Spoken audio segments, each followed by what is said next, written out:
እሺ በቁርአንም በሐዲስ ላይም አይከበሩም ብሎ አዝዟል ከኛ አይደል? በቁርአንም ሆነ በሐዲስም ላይ የነቢዩ መሐመድ ሰለላሁ ዐለይሂ ወሰለም ልደት መውሊድን አክብሩ የሚል የለም። እና በዛ ዘመን ቁርአን ላይ የለም እና አሁን በቁርአን ላይ ኖሮ ነው እንደ ስልክ የምንጠቀመው። በእነሱ ዘመን ራሱ ሰለላሁ ዐለይሂ ወሰለም ራሱ እንደዚህ ይላሉ እኮ እኔና ሷሃቦቼ በቁርአንና በሐዲስ ላይ የሌለውን ነገር እንዳትፈጽሙ፣ አራቱ ኹለፋው ራሺዲን ያላረጉትን ነገር እንዳትፈጽሙ ይላሉ። እናም በዛ ዘመን ስልክ ነበር፣ መስጊድ ሚናራ ነበር፣ ማይክ ነበር አልነበረም? እሱን ነገር ትንሽ አጠራጥሮኝ እኮ ነው። በቃ ላብራራ። አሁን መልስና አዳምጥ። ጎበዝ።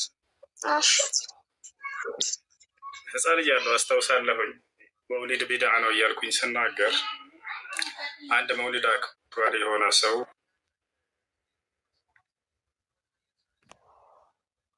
ሀገራችን ላይ ይህ አምላክና ነቢዩ ሰለላሁ ዐለይሂ ወሰለም ያላዘዙ ትእዛዝ ነው፣ ስለዚህ ቢድዓ ነው ስለው ነቢዩ ሰለላሁ ዐለይሂ ወሰለም እኮ ማንኪያ አይጠቀሙም ነበር አለኝ። አስታውሳለሁ። ስለዚህ ማንኪያ መጠቀም ቢድዓ ነው ልትል ነው እንዲህ አለኝ። አሁን ይሄ ከምን መሰለህ ችግሩ? ነቢያችን ሰለላሁ ዐለይሂ ወሰለም ቢድዓ ብለው ሲያስተምሩ ጊዜ ዓለማዊ ነገራቶችን ሳይሆን አምልኮን በተመለከተ ነው። አምልኮን በተመለከተ ኩሉ ዒባዳ የተዓበድ ቢሃ ልዓብዱ ሊረቢህ ስብሓነሁ ወተዓላ ወለይሰ ለሃ አስለን ፊል ኪታብ ወሱና ሂየ ቢድዓ። ቢድዓ ብሎ ማለት ወደ አምላክ ወደ አላህ ስብሓነሁ ወተዓላ እንቀራረብበታለን ብለን የምንሰራው የአምልኮ ስርዓት ሆኖ ምንም ማስረጃ ከቁርአንና ከሐዲስ የሌለው ማለት ነው። እኔ ሞባይልን ወደ አላህ እቀራረበበታለሁ ብዬ አይደለም የገዛሁት፣ ማለት ዒባዳ ነው ብዬ አይደለም። ነገር ግን እነዚህ ዓለማዊ ነገራቶች ናቸው። መኪና ብለህ ጠይቀሃል። አሁንም እነዚህ ነገራቶች ከዒባዳ ጋር የሚገናኙ ነገራቶች አይደሉም። ገብቶሃል አይደል? አላህ በቁርአን ላይ ስለ መጓጓዣ ሲናገር ምን አለ? ወልኸይለ ወልቢጋለ ወልሐሚር ሊተርከቡሃ ወዚነተን ወየኽሉቁ ማ ላ ተዕለሙን አለ። በነቢዩ ሰለላሁ ዐለይሂ ወሰለም ዘመን ቁርአን ሲወርድ ጊዜ ምን ይላል? ፈረስን፣ በቅሎን፣ አህያን መጓጓዣ እንዲሆኑላችሁ ፈጠርኳቸው፣ ወደፊት ደግሞ ከእነዚህ ውጭ ሌላ መጓጓዣ እፈጥራለሁ አለ አላህ። ዛሬ ምን መጓጓዣዎች አሉ? መኪና፣ ባቡር፣ አውሮፕላን ምናምን። እነዚህ ቢድዓ የሚባለው አምልኮን በተመለከተ ነው። እሺ መውሊድን ሲያከብሩ ጊዜ ወደ አላህ እንቀራረብበታለን አስበው ነው። ገብቶሃል አይደል? ይሄን በማድረጋችን ዒባዳ እየተባለ ነው እያሉ ነው። ይሄ ዒባዳ ከሆነ ደግሞ ተውቂፊይ ነው፣ በአላህ ቃልና በመልእክተኛው ቃል የተገደበ ነው። ስለዚህ አላህና መልእክተኛው የደነገጉ ካልሆነ ያ ነገር ተመላሽ ነው። ይህን ያሉት ማናቸው? ነቢ ሰለላሁ ዐለይሂ ወሰለም ሲናገሩ ምን አሉ? መን ዓሚለ ዐመለን ለይሰ ዐለይሂ አምሩና ፈሁወ ረድ አሉ። የአላህና የመልእክተኛው ትእዛዝ የሌለበትን ማንኛውንም አምልኮ ስራ የሰራ ሰው ያ ስራው ተቀባይነት የለውም፣ ተመላሽ ነው አሉ። በሌላ ሐዲስ ላይ ነቢ ሰለላሁ ዐለይሂ ወሰለም ሲናገሩ መን አሕደተ ፊ አምሪና ሃዛ ማ ለይሰ ሚንሁ ፈሁወ ረድ አሉ። በዚህ በሃይማኖታችን ላይ የሌለውን አዲስ ነገር የአምልኮ ስርዓት የፈጠረ ሰው ያ ስራው ተመላሽ ነው፣ ቢድዓ ነው አሉ። ስለዚህ ቢድዓ ሲባል ጊዜ ዓለማዊ ነገራቶችን ሳይሆን ይሄ ምድራዊ ነገራቶች ሳይሆን አምልኮ ነው። እሺ አምልኮ ሆኖ ወደ አምላክ እንቀራረባበታለን ብለን የምንሰራው የአምልኮ ስርዓት ሆኖ ከቁርአንና ከሐዲስ ማስረጃ የሌለው ሲሆን ጊዜ ነው። መውሊድ ደግሞ ሰዎች ለምንድን ነው የምታከብሩት ቢባል የነቢ ሰለላሁ ዐለይሂ ወሰለም ውዴታችንን ለመግለጽ ነው። ስለዚህ እኛ እሱን የምናከብረው ዒባዳ ነው ብለው ነው፣ አምልኮ ነው ብለው ነው እነዚህ ሰዎች የሚሰሩት። ያ ነገር ደግሞ አይሆንም፣ አይቻልም ነው፣ ቢድዓ ነው። እሺ ሀታ ቢድዓ የሚያከብሩ ሰዎች የሚገርምህ ኑረድን ቢድዓ መሆኑን ያውቃሉ እኮ ቢድዓ መሆኑን ያውቃሉ፣ ግን በምን ያመጃጁታል? ቢድዓ ሐሰና ጥሩ ቢድዓ ነው ይላሉ፣ ጥሩ ቢድዓ ነው ይላሉ እንጂ ቢድዓ መሆኑን አይክዱ። አሁን ላይ ግን ያሉት ሱፊዮችና አህባሾች ቢድዓነቱን ሁሉ እየካዱ ነው። አይ ቢድዓ አይደለም ሁሉ እያሉ ነው። ጭራሽ በቁርአንና ሐዲስም ላይ ያለ እያሉ ያለ የሌለ ያናገጽ እየፈለጉ እንትን እያሉ ፈቢዛሊከ ፈልየፍረሑ ሁወ ኸይሩ ሚማ የጅመዑን ብሏል አላህ። ነቢዩ እንዲህ ብሏል እያሉ የሌለ ምንም ማስረጃ ተጠቀሟቸው የቀደሙት የእነሱ መሪዎቻቸው እንዳደስ እንደዛ እያሉ መናገር ጀምረዋል። እንዳጠቃላይ ቢድዓ ነው። ነቢዩ ሰለላሁ ዐለይሂ ወሰለም ደግሞ ቢድዓን ሁሉ አስጠንቅቀዋል። ሐዲስ ላይ ሲናገሩ ኩሉ ቢድዓትን ዶላላ ብለዋል። ቢድዓዎች ሁሉ ጥመቶች ናቸው፣ ወደ እሳት ነው የሚወስዱ ብለው ተናግረዋል። መጠንቀቅ ነው ያለብህ። እናም ሌላ ጥያቄ አለኝ። አብዛኛው ሰዎች እንደዚህ ይሉኛል፣ እናንተ ወሃቢያዎች አላህ አርሽ ላይ ነው ይላሉ ሲሉኝ፣ እኔ እንደዚህ ብዬ መለስላቸዋለሁ። በቁርአን ላይ አላሁ ፈውቀል አርሽ ስተዋ የሚል አለ ስላቸው፣ እነሱ አላህ የቁርአን አያ አምጥተውልኝ በዚህም በዛም ስትል አላህ አለ አያ ጠፍቶብኝ ነው እና ትርጉሙ በዚህም ስዞር በዛም ስዞር አለ አላህ ይላሉ። አንተ እንዳልካቸው በላቸው። ሁልጊዜ አላህ ስለ ራሱ ሲናገር በቁርአን ላይ አርራህማኑ ዐለል አርሽ ኢስተዋ አዳኛው አምላካችን አላህ አድሚን የለም እዚህ ቤት አድሚን የለም በአለ። እሺ አንተ ሁልጊዜ የምትላቸው ምንድነው? አርራህማኑ ዐለል አርሽ ኢስተዋ የሚለውን አንቀጽ ንገራቸው። አዛኛው አምላክ አላህ ከአርሽ በላይ ከፍ ብሏል ብሎ በቁርአን ላይ ተናግሯል። ስለዚህ እርሱ ከአርሽ በላይ ነው። አላህ ሱብሓነሁ ወተዓላ እንደሱ ነው መናገር ያለበት። ከዚያ ውጭ ሰዎች የፈለገ ነገር ቢናገሩ እንትን አትበላቸው፣ አትስማቸው፣ አትቀበላቸው። አላህ መውጁድን ቢላ መካን የሚል በቁርአንም ሆነ በሐዲስም ላይ የለም። የቀደምት መልካም ሰለፎችም ንግግርና እምነት አልነበረም እሱ።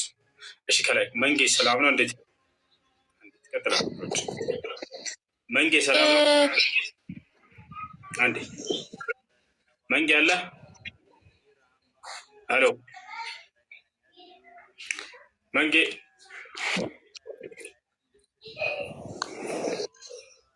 አለ። እሺ ጥያቄ ጠይቅ። በቃ ማነህ ኑረት ትቀጥል። መንጌ ጥያቄ ካለህ መቀጠል ትችላለህ። ክርስቲያን ካለ እዚህ ጥያቄ ያለው ክርስቲያን ገብቶ መጠየቅ ይችላል። እሺ ሰላም አለይኩም። መስለም ነው የምንፈልገው፣ ወንድ ልጅ ማምለክ በቃን ከዚህ በኋላ ካላችሁ መስለም ትችላላችሁ። ሰላም አለይኩም ሁሱ። ወአለይኩም ሰላም ወረሕመቱላሂ ወበረካቱ።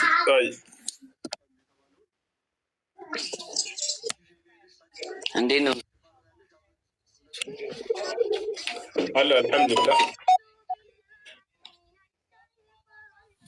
አሁን እኔ ከጓደኞቼ ጋር እነሱ እንደዚህ ላይቭ አይገቡም እና ቴክስት ላይ እየላኩልኝ እንትን ልልህ ነበረ። ምን? እኔም በቴክስት ነው የምመልስላቸው። ምን እንደዛ ነው ያደረገችው? ኢሳ አለይሂ ሰላም ጌታ ነኝ የሚል የለም መጽሐፍ ቅዱስ ላይ ቃል በቃል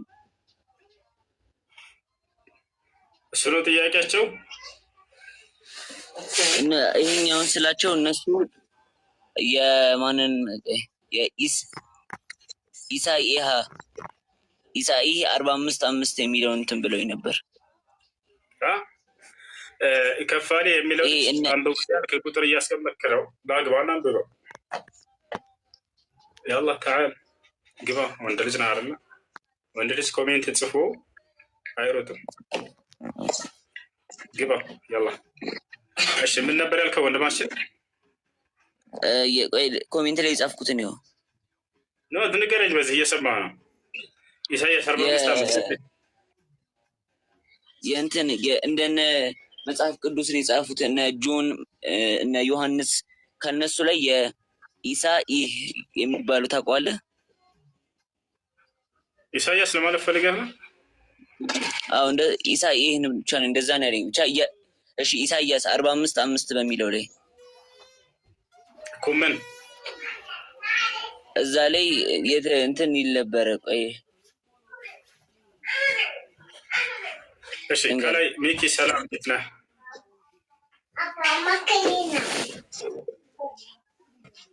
ሚኪ ይሰማል? ሄሎ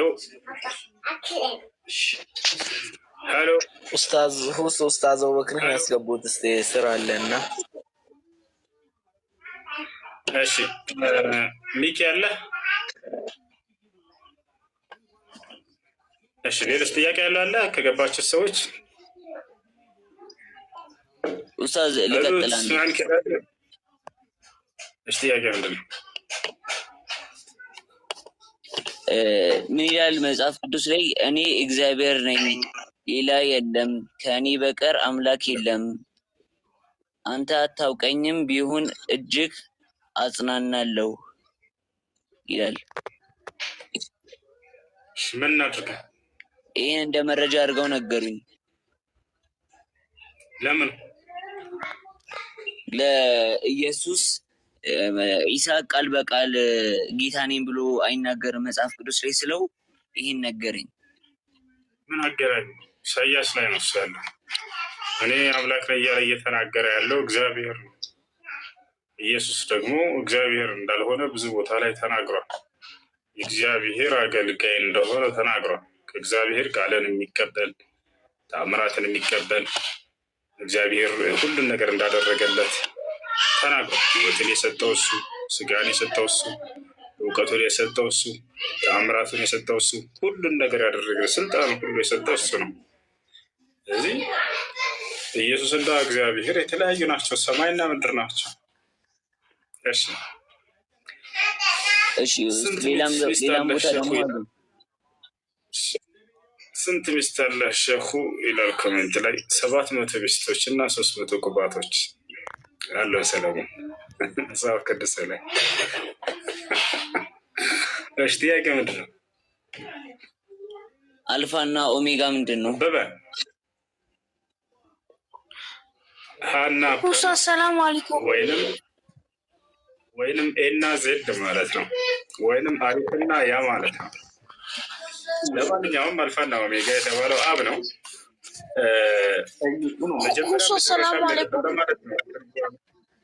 ይፈልግ አንድ ጊዜ ኑረድ እናስተናግራቸውን አስከትላለን።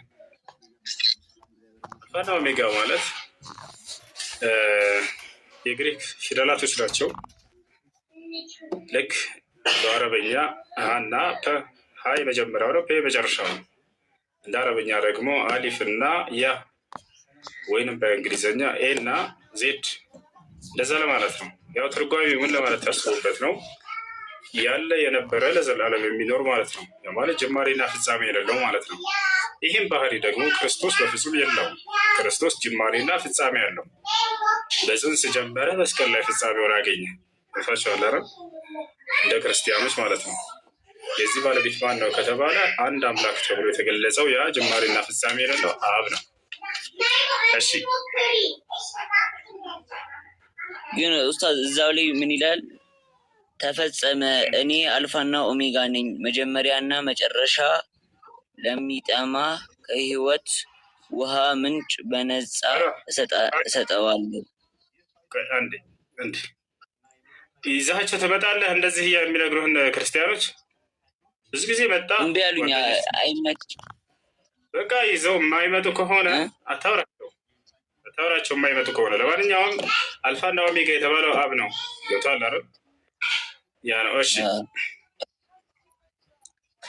ማውራት የማይችል ከሆነ ከሙስሊም ቤት ቆመው አንተ ስለ ዲንህ ተማር። እሺ እሺ አይ እሺ ሚኪ ሰላም ነው? እንዴት ነህ ሚኪ? ሀሎ ሚኪ አለና አልፋና ኦሜጋ የተባለው አብ ነው። አዎ ኢየሱስ ክርስቶስ አልፋና ኦሜጋ ሊሆን አይችልም። ምክንያቱም እርሱ ጅማሬና ፍጻሜ ያለው። በቃ በአብ እንመና። ታዲያ አንተ በአብ ታምናለህ? ኢየሱስን ካድከው ማለት ነው። በሱ ታምናለህ አንተ? እሺ አንዴ እኛ ስለኛ ማመን እንመጣለን፣ ግን አንተ መጽሐፍ ስለሆነ በአንተ ላይ ሁጃ ይሆንብሃል እና ስለዚህ ኢየሱስ ክርስቶስ አልፋና ኦሜጋ እንዳልሆነ አመንክ ማለት ነው። አልፋና ኦሜጋ ማለት ትርጉሙ ምን ማለት ነው? መጀመሪያና መጨረሻ። በጣም ጥሩ። ስለዚህ ክርስቶስ ጅማሬና ፍጻሜ ካለው አልፋና ኦሜጋ ሊባል አይችልም ማለት ነው አይደለ? እዚህ ፍርድም ይመጣል እኮ ኖ፣ ወደ እሱ እንመጣለን። ሊመሰክር ነው የሚመጣው፣ ሊፈርድ ተብሎ። ስለዚህ ፍጻሜ የለውም፣ አልተፈጸመም የሱ ነገር ማለት ነው። ተፈጸመ። የኢየሱስ ክርስቶስ ፍጻሜውን አግኝቷል ስንል ጊዜ ሞቷል ለማለት ነው። እና አልፋና ኦሜጋ ደግሞ ሊሞት የማይችል ነው፣ ጅማሬም የለው። አምላክ አላህ ስለ ራሱ ሲናገር ይህን ባህሪውን ሁወል አወሉ ወልአኺር ይላል። እኔ የመጀመሪያውም የመጨረሻውም ነኝ ይላል። ማለት ጅማሬም የለውም ፍጻሜም የለውም እርሱ። ገብቶሃል አይደል? ምክንያቱም እርሱ ህይወትን የተቀበለ አምላክ አይደለም፣ ህይወትን የሚሰጥ እንጂ። ክርስቶስ ደግሞ ህይወትን የተቀበለ አካል ነው። ህይወትን ተሰጥቶ ነው አይደል? ኢየሱስ እንደኔ እንዳንተ ሚኪ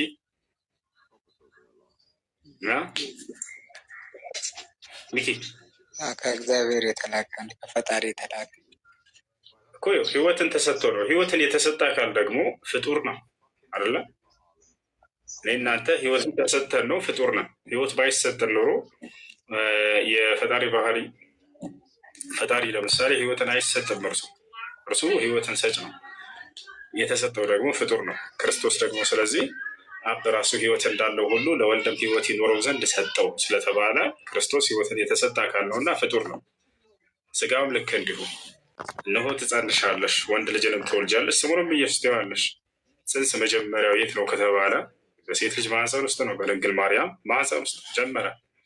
ስለዚህ ስጋውም ህይወቱም ጅማሬ ያገኘ አካል ነው። ስለዚህ አልፋ ሊባል አይችልም ማለት ነው። ኦሜጋ ሊባል እንደማይችል ደግሞ ፍጻሜን አግኝቷል። እንደ መጽሐፋችሁ ሞቷል ብላችሁ ታምናላችሁ።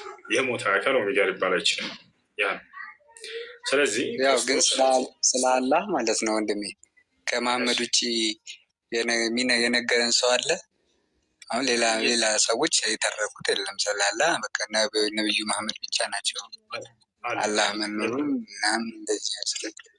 አይደለም አላህ መኖሩን ነቢዩ መሐመድ ሰለላሁ ዐለይሂ ወሰለም ብቻ ሳይሆን ኢየሱስ ክርስቶስ በጣም ነው የሰበከው ስለ አላህ። ከማንም በላይ እንዳውም እሱ ሰብኳል። አምላኬ አምላኬ እያለ አላህን ሰብኳል። ከአምላክ አላህ ሱብሓነሁ ወተዓላ መጠሪያዎች መካከል ኤል የአላህ ስም ነው። ኤል፣ እስራኤል፣ ሚካኤል፣ ገብርኤል፣ ሮፋኤል እነዚህ ሁሉ መጨረሻ ላይ ያሉት የአምላክ የአላህ ስም እንደሆነ በቁርአን ላይ ያሳያል። አላህ ሚካኤል እያለ ሚካኤልን ያኔ የእርሱ ስም እንደሆነ እያንዳንዱ ከመላእክቶች እና ከነቢያቶች ስም በኋላ ያደርግላቸው ነበር። እርሱ በዚህ ይጠራቸዋል። ስለዚህ ይሄን ስም ኢየሱስ ክርስቶስ ሰብኮታል ወይ? አዎ በደንብ አድርጎ ሰብኮታል። ኤሎሄ ኤሎሄ የሚለው በአረበኛው ላይ ሄደህ ብታየው ኤሊ ኤሊ ኤሊ ይላል። ይህ የሚለው አምላኬ ለማለት ነው። አምላክ ሲሆን ጊዜ ኤል ማለት ነው። ኤል የአምላካችን የአላህ ስብሐነሁ ወተዓላ ስም እንደሆነ በቁርአን ላይ ተቀምጧል። ስለዚህ ይህን ስም የሰበከ ነቢያት አለ ወይ? አዎ በደንብ አለ። ነቢያቶች፣ እስራኤላውያን ነቢያቶች ሁሉም ስም ይጠቀሙትና ይሰብኩት ነበረ። ኢየሱስ ክርስቶስ አምላኬ አምላኬ እያለ ሲናገር የነበረው ይህን የአምላካችንን የአላህ ስብሐነሁ ወተዓላን ስም ነው።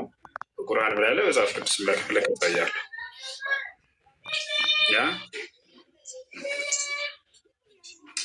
እሺ አላህ በበርካታ ስሞች አሉት። ወሊላሂ አልአስማኡል ሑስና ፈድዑሁ ቢሃ።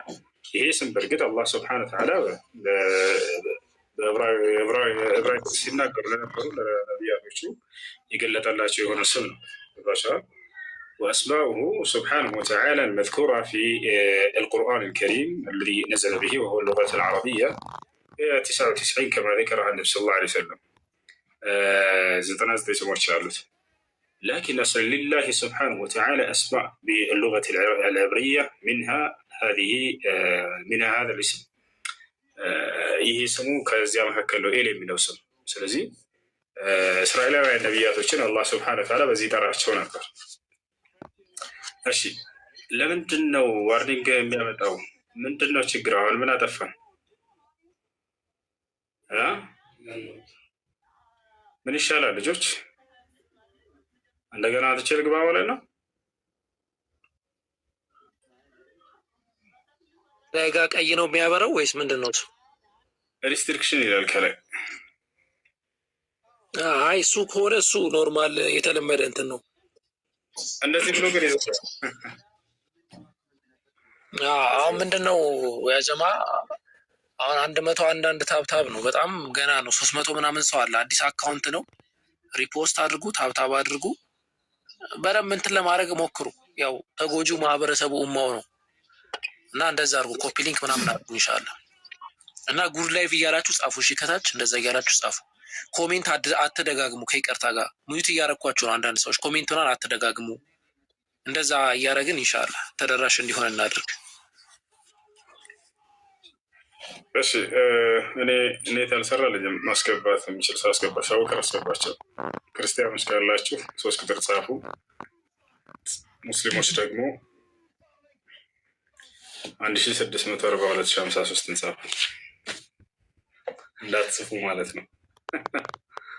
እሺ ይህ እንትኑ የዋርኒንግ ምልክት እስኪነሳ ድረስ ልጆች ታብ ኮፒ ሊንክ ማድረጋቸውን አታቋርጡ። እሺ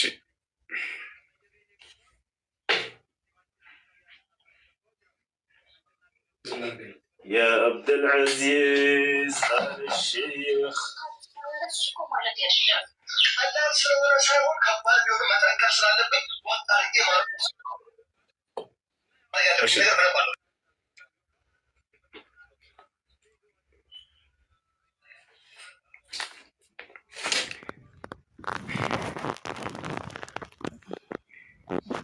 ዋርኒንግ ካልተነሳ ይዘጋዋል በሰኪሮ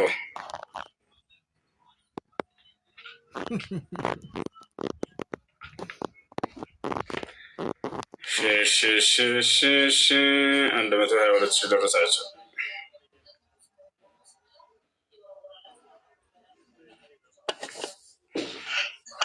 አብርሽ ክርስቲያን ነው ሙስሊም ነው? አብርሽ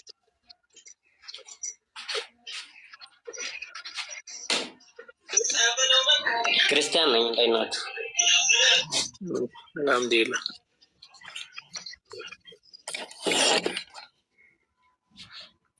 አብርሽ ጥያቄ አለ?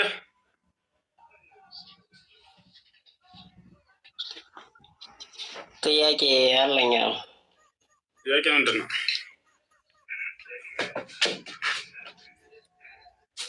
በእስልምና ውስጥ አብዛኞቹ ሴቶች የእሳት ናቸው። ለምንድን ነው የገሃነም የሚሆኑት? አዳምጥሽ አሁን መልሱ። እሺ ሐዲሱ በጣም ረጅም ሐዲስ ነው። ነገር ግን አንድ መስመር እንኳን ማትሞላውን ቁርጥ አድርገው ነው እችን ቃል የሚነግሯቸው። መቼ ተባለ? ለምን ተባለ? የዛን ጊዜ የነበረ ሰዎች የት አድርገው የዚያን ጊዜ የነበሩ የነቢ ስ ላ ስለም ዘመን የነበሩ ሴቶችስ ይህን ሲሰሙ ጊዜ ምን አሉ? ለመሆኑ ጾታን አስመልክቶ ነው ወይንስ የሆነን ምክንያት ስራን አስመልክቶ ነው የሚለው እንመልከት። ነቢያችን ሰለላሁ ዐለይሂ ወሰለም ከዕለታት አንድ ቀን በሰሃቦቻቸው መካከል እያለፉ እያለ ሴቶችን ስብስብ ብለው አገኟቸውና ሊገስጿቸው ሊመክሯቸው ፈለጉ። ነቢያችን ሰለላሁ ዐለይሂ ወሰለም ከዚያ ምን አሏቸው? ያ ማዕሸረ ኒሳ አሏቸው፣ እናንተ የሴቶች ስብስቦች ሆይ ተሰደቅነ ምጽዋትን አብዙ፣ ለድሃዎች እርዱ፣ ስጡ፣ ለግሱ። ፈኢኒ ረአይቱኩና አክተረ አህሊ ናር፣ እኔ አብዛኛዎቹ የገሃነም ያሳሰቡ ሰዎች ሆናችሁ እናንተን አይቻችኋለሁኝና አሉ። ከዚያ በኋላ ሴቶቹ በሴትነታችን ነው አሉ። ላ አይደለም፣ እሱን እንዳልሆነ ያውቃሉ። ነገር ግን መምህሮቻችሁ ሲነግሯችሁ ለጾታው አስመልክቶ እንደሆነ ይነግሯቸዋል። ላ ስለ ጾታ አይደለም፣ የሆነን ስራ አስመልክቶ ነው። ከዚያ በኋላ ሴቶቹም ለዚያ ነው ያን ስለተረዱ በጾታቸው እንዳልሆነ ስላወቁ ወሊመ ዛሊከ ያ ረሱለላህ ብለው ጠየቁ። ተመልከቱ፣ ይህ ሊሆን የቻለበት ምክንያቱ ምንድን ነው? አንቱ የአላህ መልእክተኛ ምክንያት እንደሆነ ገለጹ። በቃ ተረድተዋል። ስለዚህ በጾታ እንዳልሆነ የመጀመሪያ የምትረዱት ነገር እርሱ ነው። ቀጥታ የተጫረባቸውም በዚህ ሐዲስ ላይ በሴትነታቸው መስሏቸዋል። ለአምላክ አላህ በሴትነቷ ሴት ልጅን የጀሃነም የጀነት የሚልባት ነገር የለም። ወንድ ልጅንም ልክ እንዲሁ የሰው ልጆች በጥቅሉ መዳኛቸው እምነታቸውና ስራቸው እንጂ ጾታቸው አይደለም። ስለዚህ ወሊመ ዛሊከ ያ ረሱለላህ አሉ ሴቶቹ፣ ይህ ሊሆን የቻለበት ምክንያት ምንድን ነው? አንቱ የአላህ መልእክተኛ አሉ። ከዚያ ነቢ ሰለላሁ ዐለይሂ ወሰለም ሴቶች በመሆናቸው አሉ ላ አላሉ ቸዋል። ነገር ግን ስራዎችን ገለጹላቸው። የሆነ ኃጢአት አለ፣ የሆነ ክፉ ነገር አለ። በዚያ ምክንያት ነው። ከዚያ በኋላ ነቢያችን ሰለላሁ ዐለይሂ ወሰለም ምን አሉ? ሁለት ኃጢአቶችን ጠቀሱላቸው። ሊአነ ኩነ ተክፉርነ ልዓሽር። አንዴ ላስቆም፣ ይቅርታ። የተለየ ኃጢአት ሴቶች ከወንዶች ምን አይነት ነው የተለየ ኃጢአት የሚሰሩ? እስኪ እዚህ ላይ ግልጽ እያደረክልኝ። እሱ ልናገር ነው እዛው ግልጽ እንዳንመለስ ግልጽ እያደረክልኝ ተዳሪፍ ነው። አንመለስም። ቀጥታ ሐዲስ ነው እየተረጎምኩልህ ያለሁት። እዚያ ላይ ግን የተሳሳቱትን ግንዛቤዎች እያጠራሁኝ እያንጓለልኩ እሱን እየወረወርኩልህ ነው። አንደኛ በጾታ መስሎ ነበር። አንተ ሴቶች ለምንድን ነው እንዲህ የሆኑት ያልከው እሱን ተረዳ።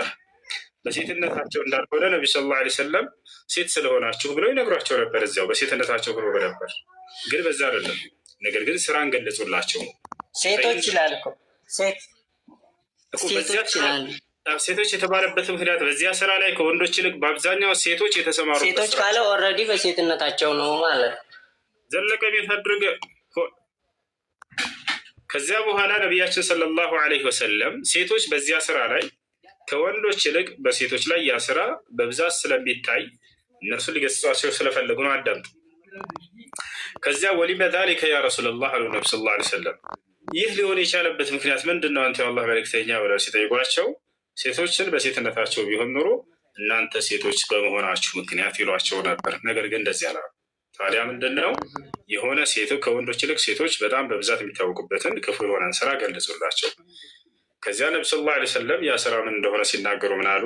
ሊአነኩነ ተክፉርነ ልዓሺር፣ ምክንያቱም እናንተ የባሎቻችሁን ውለታ ስለምትክዱ አሉ። ስለዚህ በአብዛኛው ሴቶች ይህን ነገር የተካሩበት ነገር። አንዴ ቤት አድርግ እባክህን አብርሽ፣ እስኪጨርስ ቤት አድርግ፣ ሰብስበው ጥያቄን ጻፈው እና ትጠይቃለህ። አብሽር፣ የባሎቻችሁን ውለታ ስለምትክዱ አሉ። ስለዚህ ሴቶችን በጥቅሉ እንዳልሆነ ተረዳችሁ፣ የሆኑ የሴቶችን ክፍሎች እንደሆነ ተረዳችሁ። እነዚያንም ራሱ በሴትነታቸው ሳይሆን የባላቸውን ውለታ የሚክዱ ሴቶችን አስመልክቶ የመጣ ሐዲስ ነው ማለት ነው።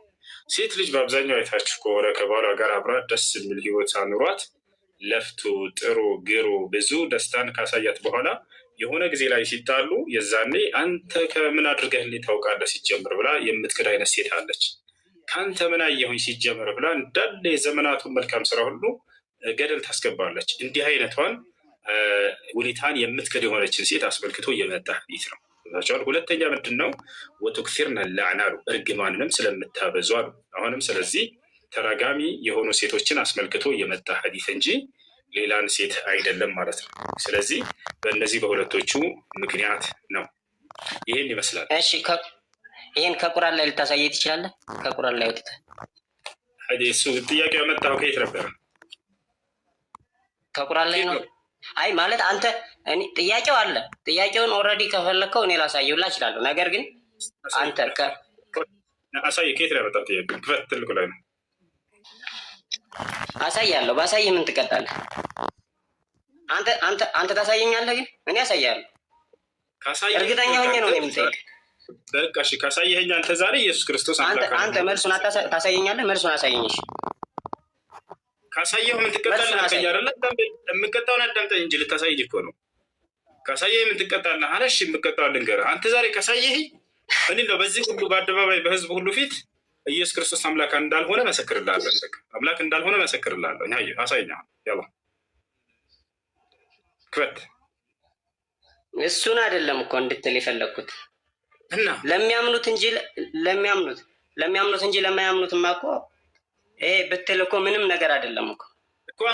እዚህ ውስጥ አይደለም እንድትገባ ነው የጠየቅኩት ሲጀመር። እሺ አሳየን። በቃ ትልቅ ማስረጃ። በቃ አንተ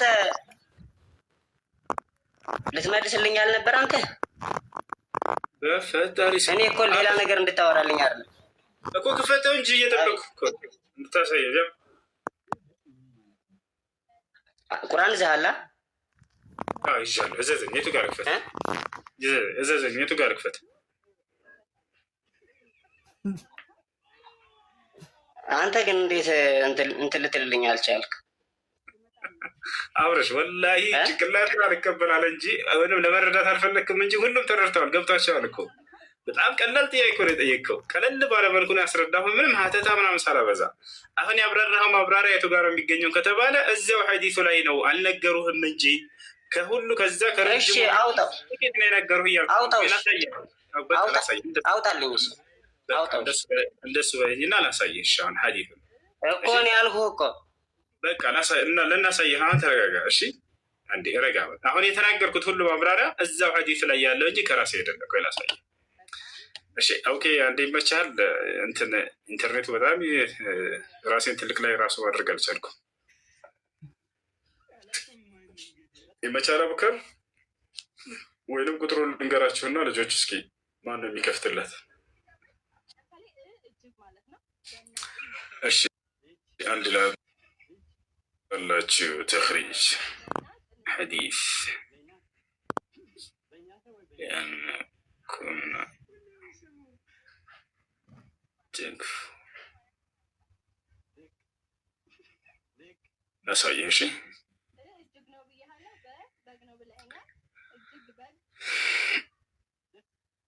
ያው እነዚህ ጋር ላሳይህ። ይሄ ነው በቃ ሐዲሱ ወደ አማርኛ ቀይርልሃለሁ። እሺ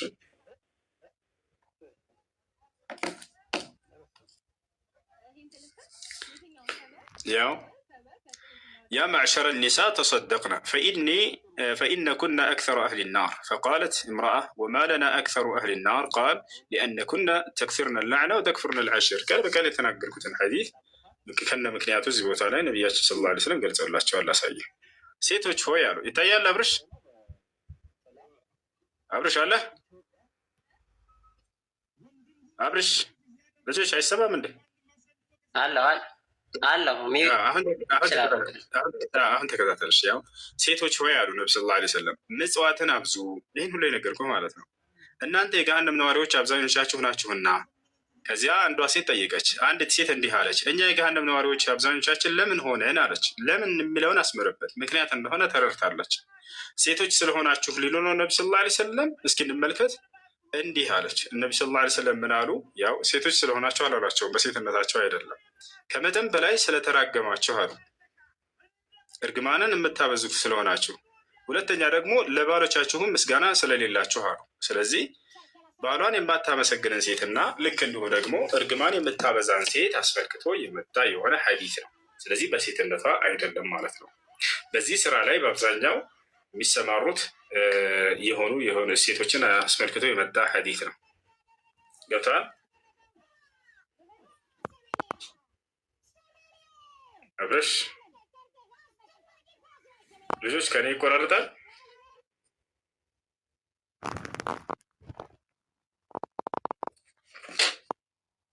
ይሰማል። አንዳንዴ ነው።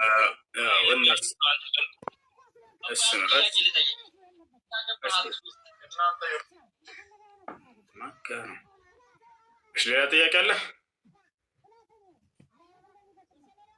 ሀሎ አብርሽ፣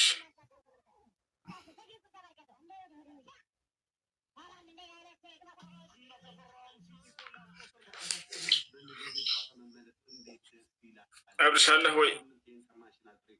አለ አንዴ ልመለስ ከ5 ደቂቃ በኋላ። አብሽርሽ።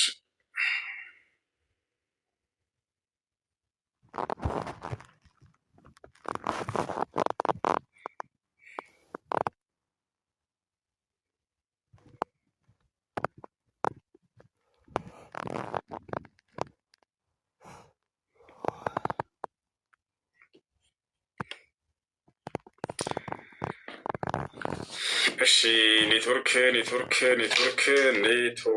ይሻላል። እስኪ ትንሽ እንቅራበት።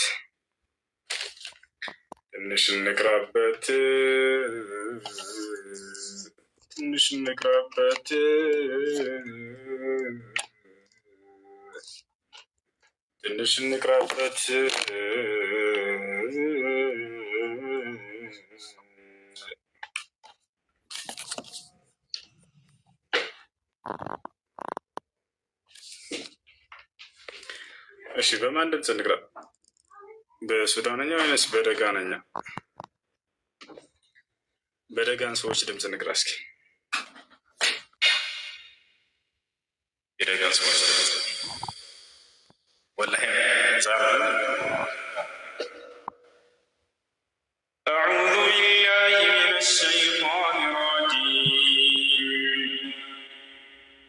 إن الذين قالوا ربنا الله ثم استقاموا تتنزل عليهم الملائكة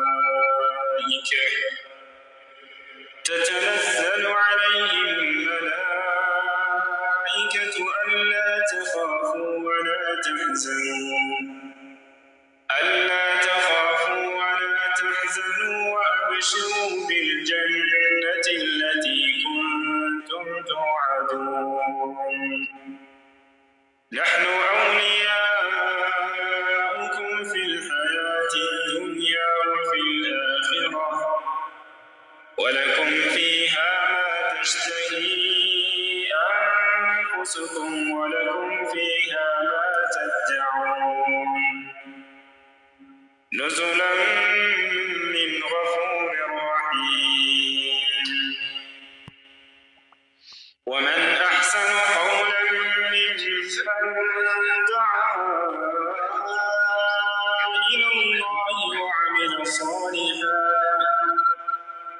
وعمل صالحا وقال إنني من المسلمين ولا تستوي الحسنة ولا السيئة ادفع بالتي هي أحسن فإذا الذي بينك وبينه عداوة كأنه ولي حميم وما يلقاها إلا الذين صبروا وما يلقاها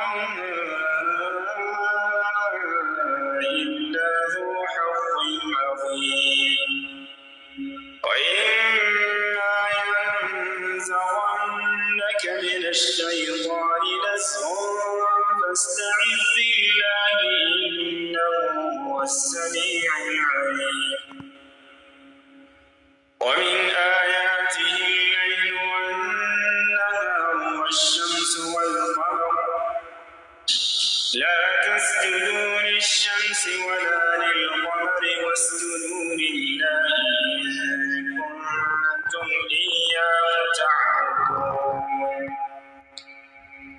فإن استكبروا فالذين عند ربك يسبحون له بالليل والنهار وهم لا يسأمون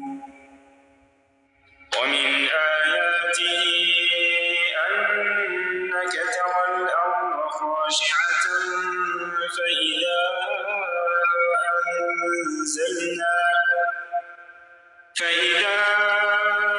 أنزلنا عليها الماء اهتزت وربت إن الذي أحياها لمحيي الموتى إنه على كل شيء قدير إن الذين يلحدون في آياتنا لا يخفون علينا أفمن يلقى في النار خير أم من يأتي آمنا يوم القيامة اعملوا ما شئتم إنه بما تعملون بصير إن الذين كفروا بالذكر لما جاءهم وإنه لكتاب عزيز لا يأتيه الباطل من بين يديه ولا من خلفه تنزيل من حكيم حميد ما يقال لك إلا ما قد قيل للرسل من قبلك إن ربك لذو مغفرة وذو عقاب أليم بسم الله الرحمن الرحيم وإذا جاءك الذين يؤمنون بآياتنا فقل سلام عليكم كتب ربكم على نفسه الرحمة أنه من عمل منكم سوءا بجهالة ثم تاب ثم تاب من بعده وأصلح فأنه غفور رحيم وكذلك نفصل الآيات ولتستبين سبيل المجرمين قل إني نهيت أن أعبد الذين تدعون من دون الله قل لا أتبع أهواءكم قد ضللت إذا وما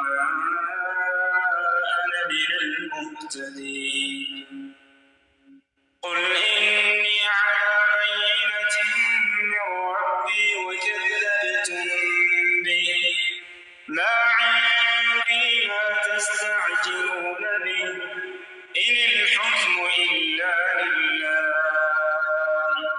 يقص الحق وهو خير الفاصلين قل لو أن عندي ما تستعجلون به لقضي الأمر بيني وبينكم والله أعلم بالظالمين وعنده مفاتح الغيب لا يعلمها إلا هو ويعلم ما في البر والبحر وما تسقط من ورقة إلا يعلمها ولا حبة في ظلمات الأرض ولا رطب ولا يابس إلا في كتاب مبين مريم كافها يا عين صاد ذكر رحمة ربك عبده زكريا إذ نادى ربه نداء خفيا قال رب إني وهن العظم مني واشتعل الرأس شيبا ولم أكن بدعائك رب شقيا وإني خفت الموالي من ورائي وكانت امرأتي عاقرا فهب لي من لدنك وليا يرثني ويرث من آل يعقوب واجعله رب رضيا يا زكريا إنا نبشرك بغلام اسمه يحيى لم نجعل له من قبل سميا قال رب أنى يكون لي غلام وكانت امرأتي عاقرا وقد بلغت من الكبر عتيا قال كذلك قال ربك هو علي هين وقد خلقتك من قبل ولم تك شيئا قال رب اجعل لي آية قال آيتك ألا تكلم الناس 3 ليال سويا فخرج على قومه من المحراب فأوحى إليهم أن سبحوا بكرة وعشيا يا يحيى خذ الكتاب بقوة وآتيناه الحكم صبيا وحنانا من لدنا وزكاة وكان تقيا وبرا بوالديه ولم يكن جبارا عصيا وسلام عليه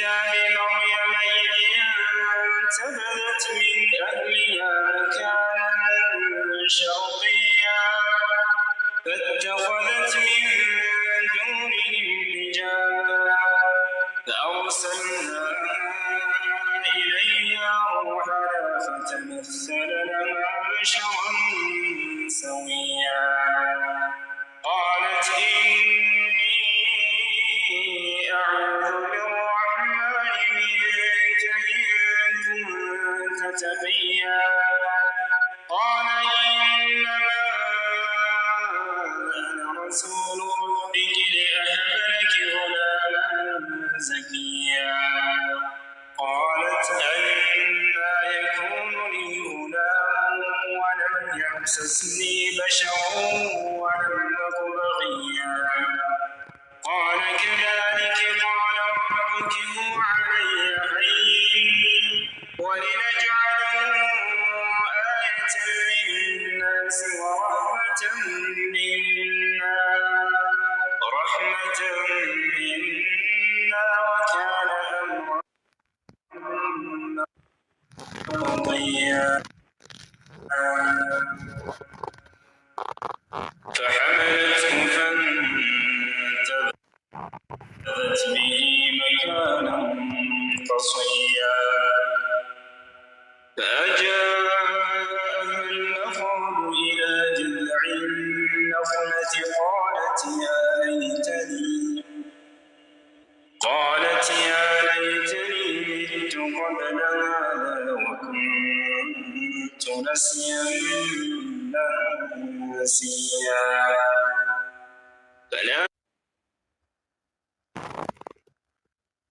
فناداها من تحتها ألا تحزني قد جعل ربك تحتك سريا وهزي إليك بجذع النخلة تساقط عليك رطبا جنيا فكلي واشربي وقري عينا فإما ترين من البشر أحدا فقولي إني نذرت للرحمن صوما فلن أكلم اليوم إنسيا فأتت به قوما تحمله قالوا يا مريم لقد جئت شيئا فريا يا أخت هارون ما كان أبوك امرأ سوء وما كانت أمك بغيا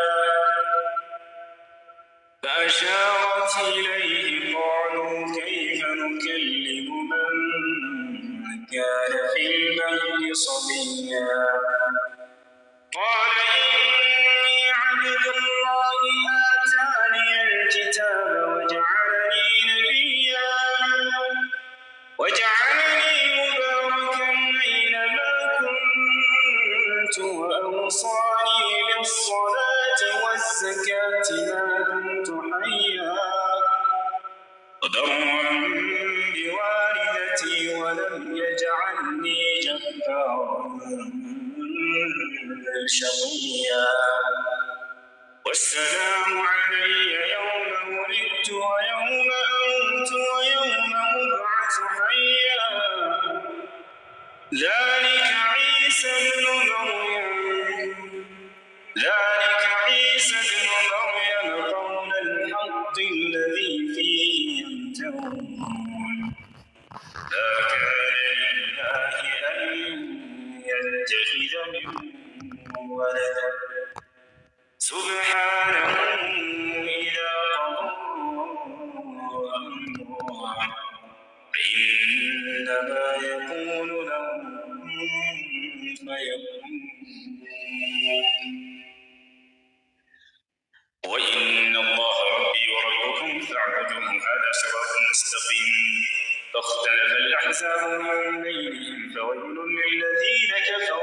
مشهد يوم عظيم أسمع بهم وأبصر يوم يأتوننا لكن الظالمون اليوم في ضلال مبين وأنذرهم يوم الحسرة إذ قضي الأمر وهم في غفلة وهم لا يؤمنون إنا نحن نرث الأرض ومن عليها وإلينا يرجعون واذكر في الكتاب إبراهيم إنه كان صديقا نبيا إذ قال لأبيه يا أبت لم تعبد ما لا يسمع ولا يبصر ولا يغني عنك شيئا يا أبت لا تعبد الشيطان يا أبت إني قد جاءني من العلم ما لم يأتك فاتبعني أهدك صراطا سويا يا أبت لا تعبد الشيطان إن الشيطان كان للرحمن عصيا يا أبت إني أخاف أن يمسك عذاب من الرحمن فتكون للشيطان وليا قال أراغب أنت عن آلهتي يا إبراهيم لئن لم تنته لأرجمنك واهجرني مليا قال سلام عليك سأستغفر لك ربي إنه كان بي حفيا وأعتزلكم وما تدعون من دون الله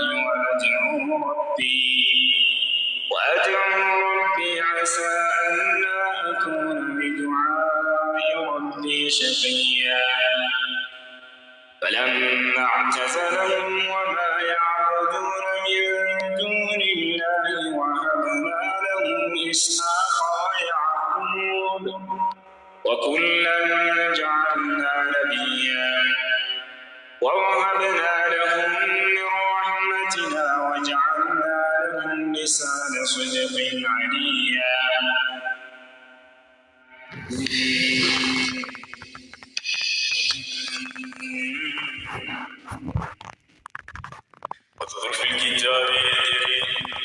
واذكر في الكتاب إسماعيل إنه كان صادق الوعد وكان رسولا نبيا وكان يأمر أهله بالصلاة والزكاة وكان عند ربه مرضيا واذكر في الكتاب إدريس إنه كان صديقا نبيا ورفعناه مكانا عليا أولئك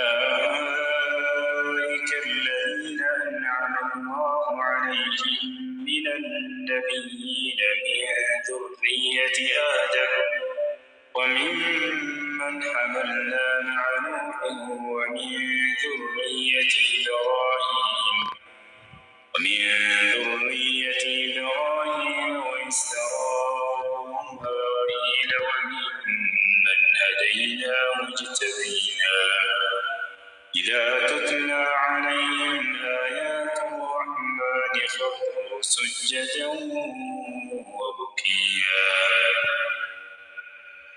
فخلف من بعدهم خلف أضاعوا الصلاة واتبعوا الشهوات فسوف يلقون غيا إلا من تاب وآمن وعمل صالحا فأولئك يدخلون الجنة ولا يظلمون شيئا جنات عدن التي وعد الرحمن عباده بالغيب إنه كان وعده مأتيا لا يسمعون فيها لغوا إلا سلام ولهم رزقهم فيها بكرة وعشيا تلك الجنة التي نورث عبادنا من كان تقيا وما نتنزل إلا بأمر ربك له ما بين أيدينا وما خلفنا وما بين ذلك وما كان ربك نسيا رب السماوات والأرض وما بينهما فاعبده واصطبر لعبادته هل تعلم له سميا ويقول الإنسان وإذا مت لسوف أخرج حيا أولا يذكر الإنسان أنا خلقناه من قبل ولم يك شيئا فوربك لنحشرنهم والشياطين ثم لنحضرنهم حول جهنم جثيا ثم لننزعن من كل شيعة أيهم أشد على الرحمن عتيا ثم لنحن أعلم بالذين هم أولى بها صليا وإن منكم إلا واردها كان على ربك حتما مقضيا ثم ننجي الذين اتقوا ونذر الظالمين فيها جثيا وإذا تتلى عليهم آياتنا بينات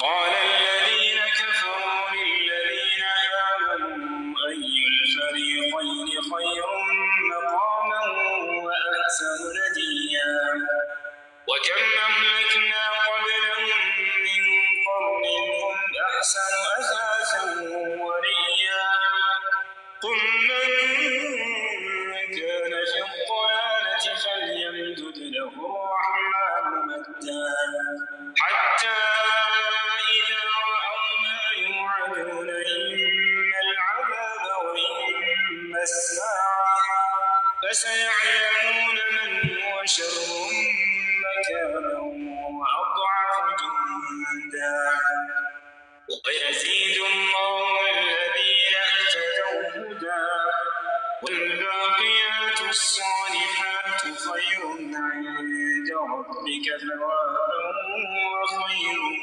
مردا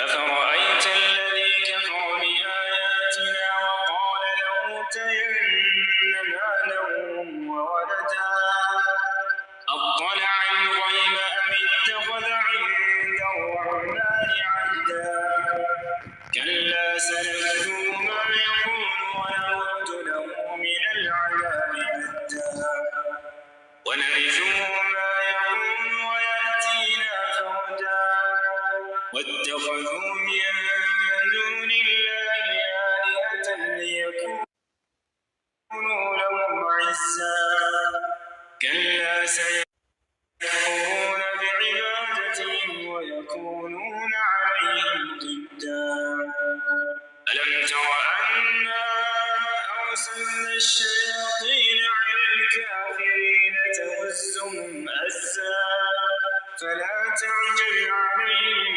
إنما نعد لهم عدا يوم نحشر المتقين إلى الرحمن وفدا ونسوق المجرمين إلى جهنم وردا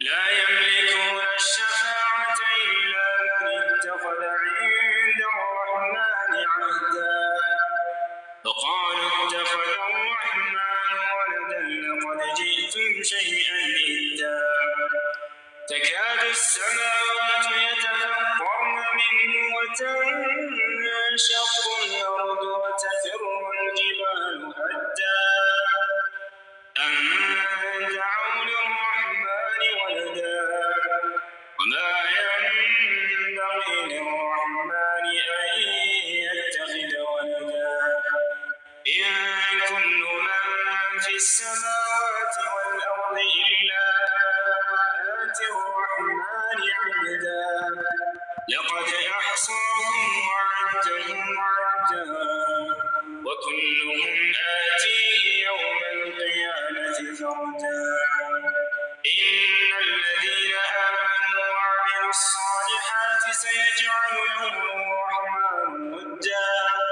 فإنما يسرناه بلسانك لتبشر به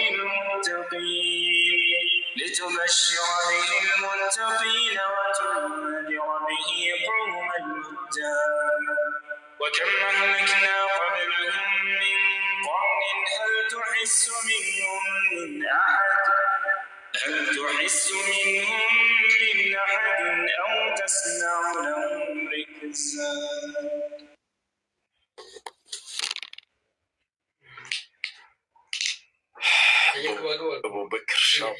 أبو بكر الشاطري يا سلام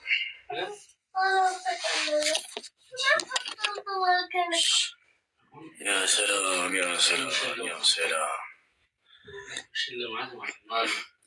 يا عبادي الذين آمنوا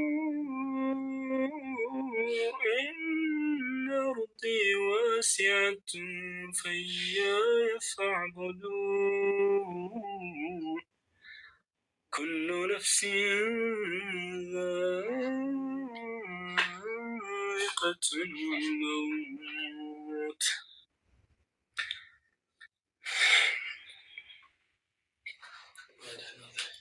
أي مكان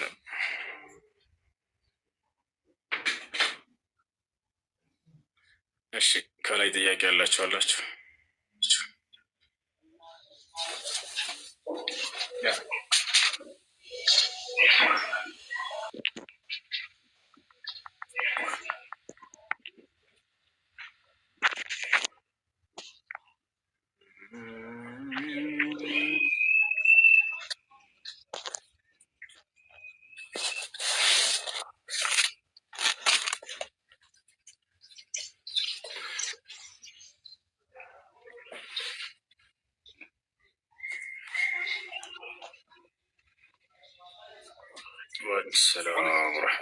Or any place on Earth from space with satellite.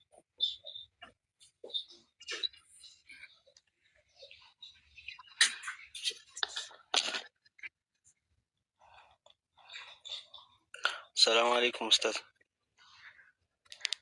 السلام ورحمة الله. ماشي ጥያቄ ነበረኝና እሺ ጥያቄ ምንድን ነው? አንድ ሙስሊም ወንድ ከክርስቲያን ሴት ጋር ካደረ እንዴት ነው ወንጀሉ? ተውበት ማድረግ የተለየ ነው ተብሎ የተገለጸበት ቦታ የለም። አንዳንድ ሰው የ40 ቀን ሶላት ተቀባይነት የለም የሚሉ ሰዎች አሉ። እንደዛ የሚል ነገር የለም። ለማንኛውም ተውበት ማድረግ ነው ያለብን እንጂ ይሄ ለ40 ቀን ሶላት አይቀበልም ነው የሚባለው የለም። ጀዛከላሁ ኸይር።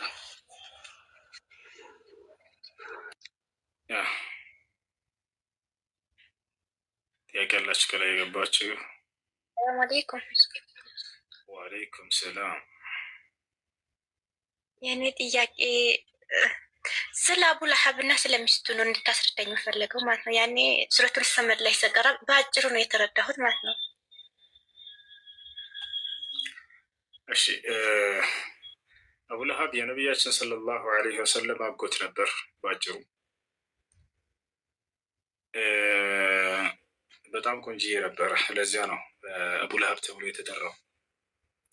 እና ኡሙ ጀሚል ትባላለች የእርሱ ሚስት። ነቢዩ ሰለላሁ ዐለይሂ ወሰለምን አዛ ካደረጉ የቤተሰብ ክፍላቸው አንደኛው እርሱ ነው በአስተምሮት ጊዜያቸው። ከዚያ በፊት በጣም ይወዳቸው ነበር፣ በጣም ይንከባከባቸው ነበር።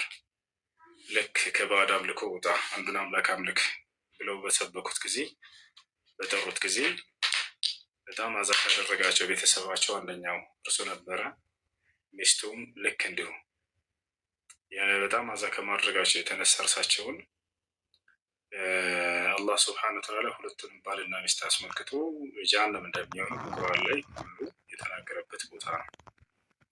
ተበት የዳ አቢ ለሀቢን ወተብ ማ አግና ዐንሁ ማሉሁ ወማ ከሰብ ሰየስላ ናራን ዛተ ለሀብ ወምረአቱሁ ሐማለተል ሐጠብ ፊ ጂዲሃ ሐብሉን ሚን መስድ እያለ አላህ ስብሐነ ወተዓላ ያወረደው ስለናቸው። ነቢያችን ሰለላሁ ዐለይሂ ወሰለም ይህ ቁርአን አንቀጽ የወረደበት ምክንያት የመካ ሰዎችን እንዳለ ተሰባሰቡ አላቸው። ገና አስተምሮት እንደጀመሩ አካባቢ ላይ ለትልቅ ጉዳይ ፈልጋቸዋለሁ ተሰብሰቡ አላቸው። በአንድ በመካ ተራራዎች መካከል በአንደኛው ተራራ ላይ ተሰባሰቡ። ከተሰባሰቡ በኋላ ደግሞ ሙሐመድ ዛሬ ለምን ፈልጎ ነው እያሉ እንዳለ ከሃዲያኖች ጥርግ ብለው መጡ። ያ መዓሸረ ቁረይሽ ብለው አላህ ስብሐነሁ ወተዓላ ወአንዚር ዐሸረተከል አቅረቢን ባለ ጊዜ ቅርብ የሆኑ ቤተሰቦችን አስጠንቅቅ ሲላቸው ጊዜ እንዳለ ቤተሰቦቻቸውን ጠሯቸው። ለትልቅ ዓላማ ፈልጋቸዋለሁ እኛ አሏቸው።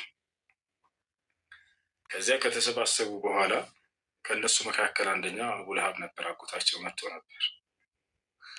ከዚያ ከዚህ ከተራራ በስተጀርባ ጠላት ሊወራችሁ እየመጣ ነው ብዬ ብነግራችሁ ታምኑኛላችሁ አሏቸው። እንዲያ ማጀረብና ዐለይከል ከዚብ በአንተ ላይ ውሸትን አይተን አናውቅም እኮ ሙሐመድ። አንተ ካልክ አሁን እየመጡ ነው ካልክ እንደማትዋሽ እናውቃለንና ካልክ እናምናለን አሉ። እንግዲህ አሁንስ እጅግ በጣም አሳማሚ ከሆነው ከገሃነመ ቅጣት ማስጠንቀቂያቸው የአላህ መልእክተኛና ነቢይ ነኝ፣ ይህንን ኢስላም ማትቀበሉ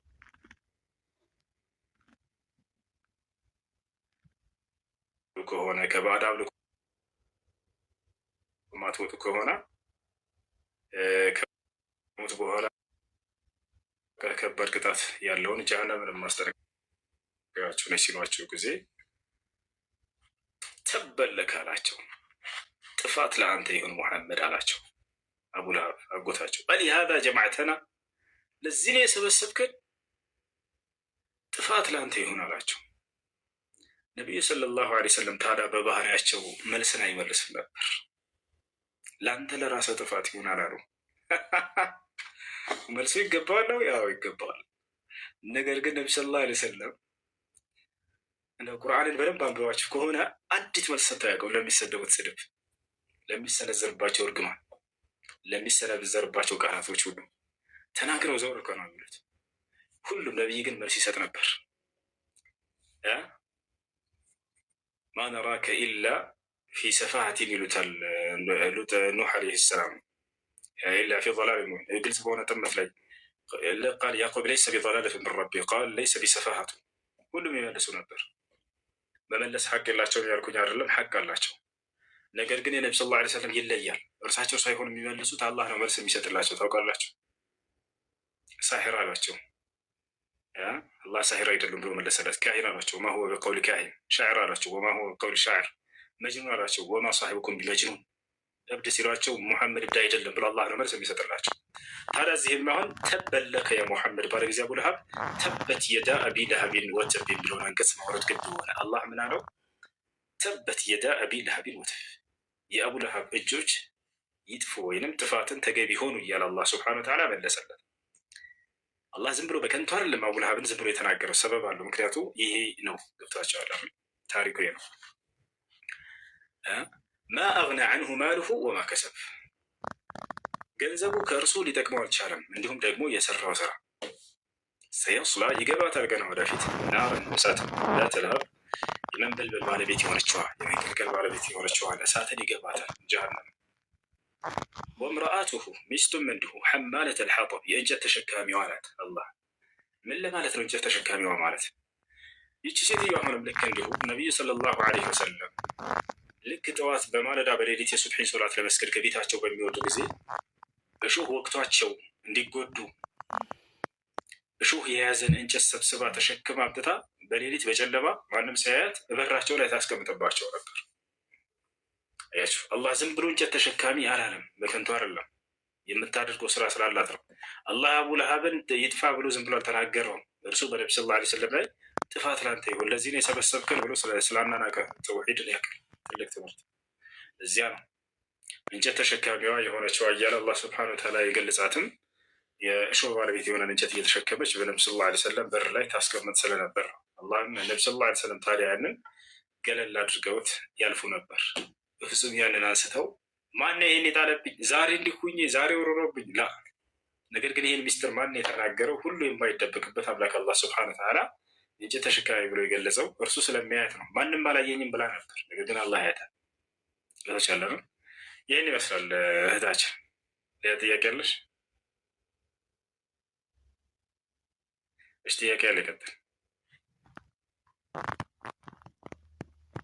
አሰላሙ አለይኩም። ሰላም ወረሕመቱላህ። ጃ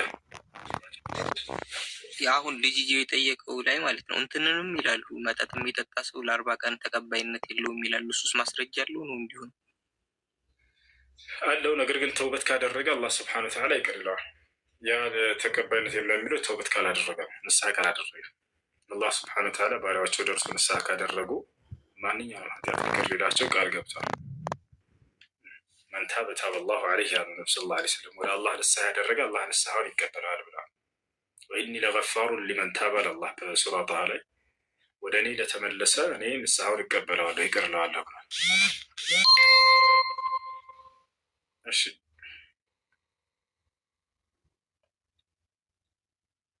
ጥያቄ ያለ ያገኝበታል አጅር የሚሰግደውን ሶላት ያገኛል ተውበት ካደረገ። ተውበት ባያደርግ ኑሮ ይህ ሰው የ40 ቀን ሶላቱ ተቀባይነት አይኖረውም ተብሏል። አጅር አያገኝበትም፣ ነገር ግን ከተጠያቂነት ይድንበታል። ተውበት ካደረገ ግን አጅርም ያገኛል፣ ከተጠያቂነትም ይድናል። አላህ በንስሐ ኃጢአትን ሁሉ ሊቅር ሊል ቃል ገብቷል። እሺ እሱ የሚያሻርክ ሰው ያረደውን ይበላል እንዴ? አይበላም። ሰው ያረደው እሺ ጥያቄ ያለ ይቀጥል። አሎ ሰላም አለይኩም። እሱ አለይኩም ሰላም ወረሕመቱላህ። ሰላም አለይኩም። ወአለይኩም ሰላም። እንዴት ናቸው? አማን ናቸው? አልሐምዱሊላህ። አንድ ጥያቄ ነበረኝ። እሺ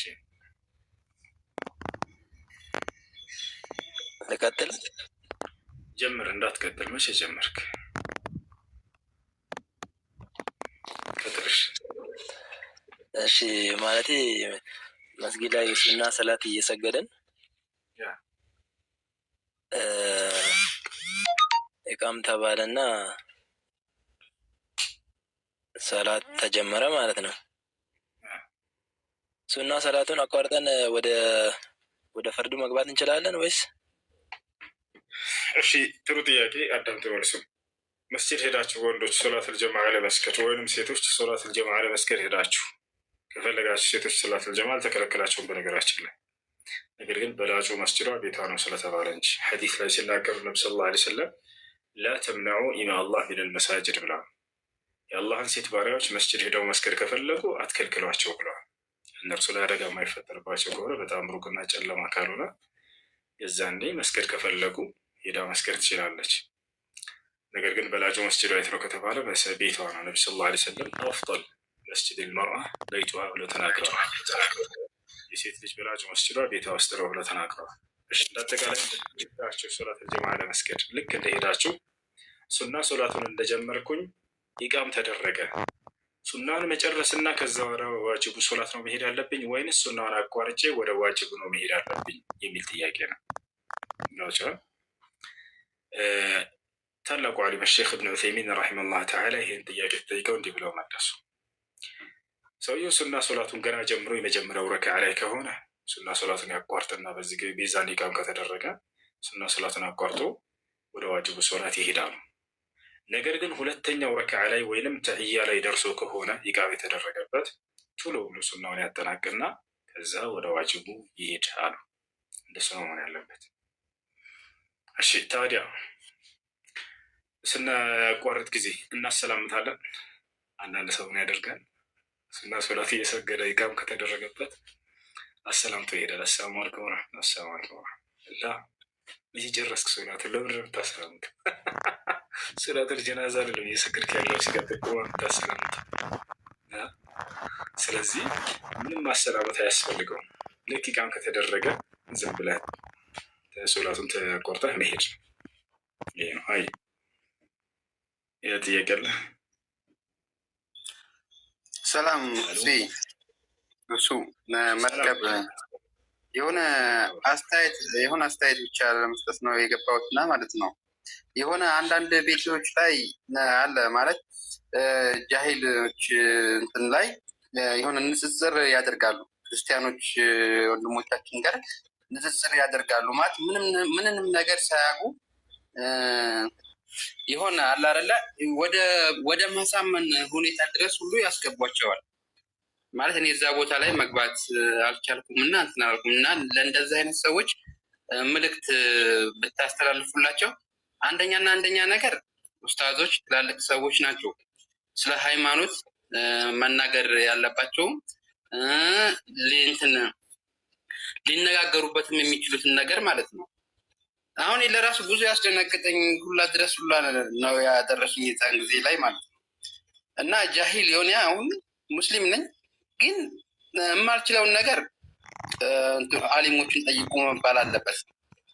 ይህን አይነት ሂደት እንዲሄድ በጣም እፈልጋለሁ። ለዛ ነው ማለት እናንተ ብዙ ተከታዮች ስለሚኖሩ ብትነግሯቸው የሆነ ቢስተላለፍ ይሄ ነገር በጣም አሪፍ ነው፣ ጥሩ ነው ብዬ ነው የማምንበት።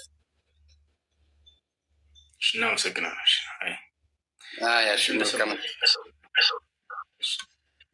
ጥያቄ ነበረኝ። ጥያቄ ምንድን ነው? ኦኬ በእስልምና እድር እንዴት ነው የሚታየው? ማለት ይቻላል ወይስ እንዴት ነው? እድር ሰዎች ህብረት አድርገው ለመልካም ስራ የሚሰባሰቡበት ህብረት የሚፈጥሩበት የሆነ ነገር ነው። ከዚያ መካከል አንደኛ የሞተን ሰው መቅበር፣ ልክ እንዲሁ ደግሞ የሟችን ቤተሰብ ለማዝናናት እና ለመርዳት ተብሎ የሚሰባሰቡበት የሆነ ነገር ነው። ይሄ ነገር እንደ ኢስላም ለመልካም ነገር ስብስብ ማድረግ የሚለው እንደው ጥቅላዊ ፍርዱን ካየ ነው መልካም ነገር ነበር። ግን ችግሩ ምን መሰለህ?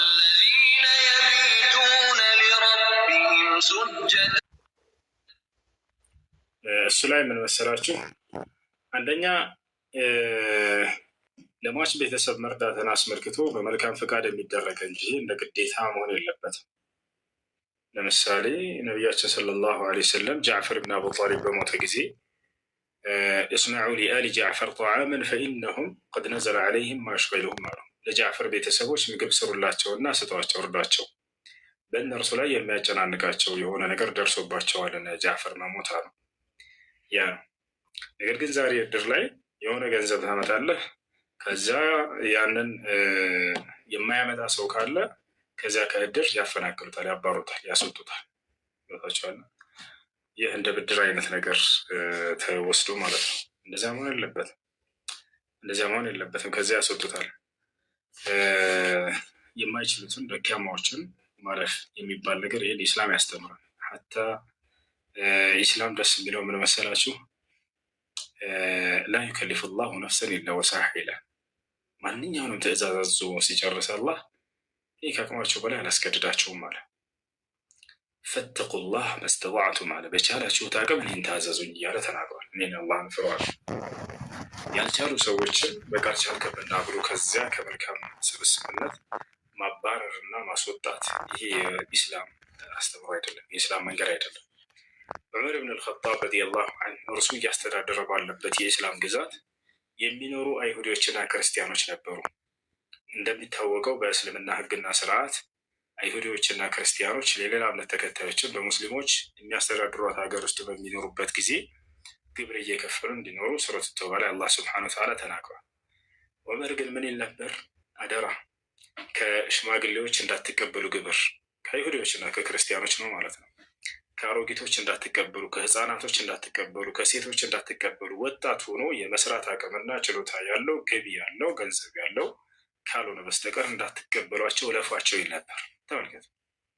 ይሄ እያለ ዛሬ ምንም የማትችል ደካማ ሴትን የቂሬ ብር አላመጣሽም ብሎ በቃ ወተሻል ብሎ ያባራታል። ለዚህ ነው እንደዚህ አይነት ስብስቦችን ህብረትን ከፈጠሩ ሰዎች ቁርአንና ሐዲትን እውቀት ያላቸው ሰዎች ናቸው መምራት ያለባቸው።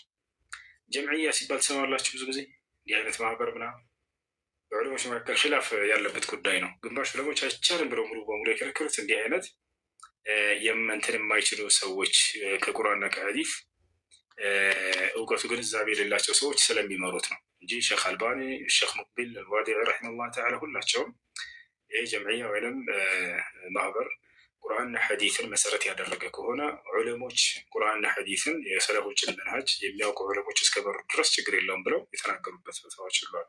ስለዚህ ያለ እውቀት የሚመራበት ነው አብዛኛው ሀገራችን ላይ። እንደዚያ መሆን የለበትም።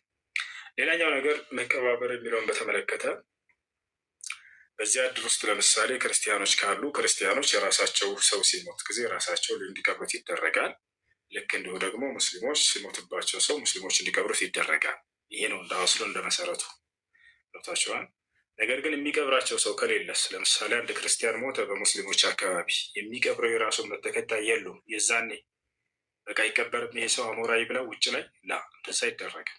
ሙስሊሞች የዛኔ ወስደው የራሱ የእምነት መቃብር ቦታ ካለ እዚያ ቦታ ላይ ወስደው ይቀብሩታል። ከሌለስ በቃ የሆነ ቦታ ላይ ይቀብሩታል፣ ችግር የለውም። ነገር ግን የሚቀብሩት የራሱ እምነት ተከታይ ካሉ እነሱ ናቸው የሚቀብሩት። አላህ ስብሐነሁ ወተዓላ ወላ ቱሰሊ ዐላ አሐድን ሚንሁም ማተ አበደን ወላ ተቁም ዐላ ቀብሪህ ኢነሁም ከፈሩ ቢላሂ ወረሱሊህ እያለ ይናገራል። ነቢያችን ሰለላሁ ዐለይሂ ወሰለም ከዛሊክ ልክ እንዲሁ በእርሳቸው ጊዜ አቡ ጣሊብ አጎታቸው በሞተ ጊዜ እንቅበረው ሲላቸው አልይ ብን አቢ ጣሊብ እኛ መቅበር አይፈቀድልንም፣ ነገር ግን የእርሱ የእምነቱ ተከታዮች አሉ፣ አንተ ደግሞ ልጅ ስለሆንክ ትችላለህ ብለው ፈቅደውለታል። ያ ነው። ይህን መስፈርት ያደረገ ከሆነ ችግር የለውም ነው ባጭሩ። አይ ግን ይህን ለማድረግ ያንን የእውቀት ባለቤቶች እንዲመሩት መደረግ አለበት። ስህተት እንኳ ካለ እንዲታረሙ ሰዎች ያደርጋቸዋል። ያ ሰው እንዴት መደረግ እንዳለባቸው ያስተምራቸዋል። ያ ሰው በዚያ መንገድ ነው መሆን ያለበት። ይህ አይነት ህብረት የሚሰራባቸው ማንኛውም መስክ ላይ የእውቀት ባለቤቶች ናቸው መሪዎች መሆን ያለባቸው። የእውቀት ባለቤት የማይመራ ከሆነ ብዙ ስህተቶች ይሰራሉ። እዚያ ነው ጀምዕያን ዑለሞች በርካታ ዑለሞች የከለከሉበት ምክንያት። እሺ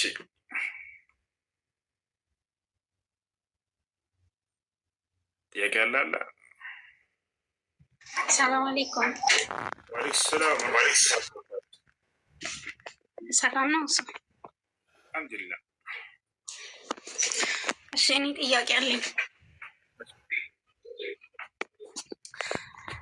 እኔ የምኖረው ሳውዲ ነው እና የምኖርበት ቤት ሺያ ናቸው ሰዎቹ ማለት ነው። እኔ ዱባይ ነበር በፊት የምኖረው፣ አሁን ግን ኢትዮጵያ ነው። ሺያ ናቸው የምሰራባቸው ቤት ሰዎቹ ማለት ነው። እና እንትን በብዛት የሆነ በዓል አላቸው እና በብዛት ቤት ውስጥ ምግብ አይሰራም። ያ የበዓሉ ምግብ ነው የሚበላ እና እንዴት ይታያል?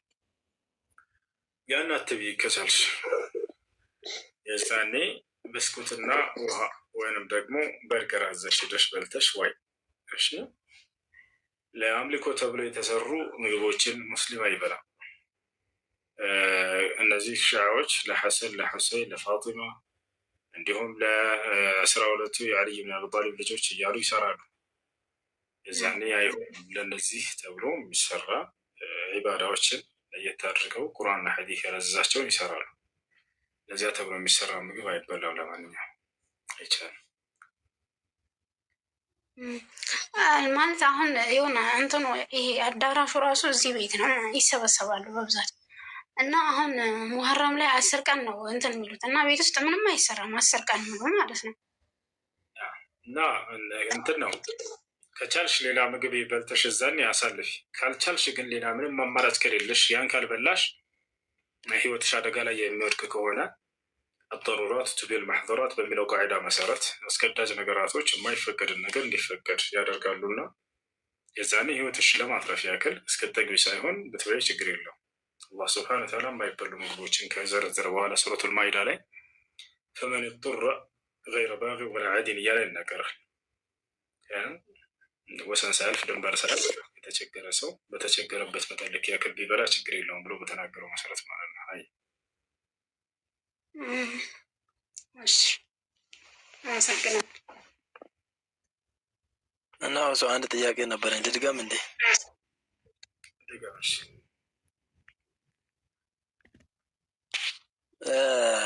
ካፊሮች ማለት ነው ማለት ለራሳቸው የሚያከብሩት በዓል ሲደርስ እንኳን አደረሳችሁ ይሉናል ማለት ነው። እኛ ማለት አንችልም፣ ግን እነሱ እንኳን አደረሳችሁ ሲሉን እኛ ምንድን ነው ራሳችን መሆን አለበት? ነመስቴ ባውጄ በላቸው። እናመሰግናለን በላቸው። እናመሰግናለን። እሺ የሌላ እምነት ተከታዮች እንኳን ያደረሳችሁ ካሏችሁ በበዓላችሁ ቀን እናንተንም እንኳን አደረሳችሁ። ተከታዮች እንኳን ያደረሳችሁ ካሏችሁ በበዓላችሁ ቀን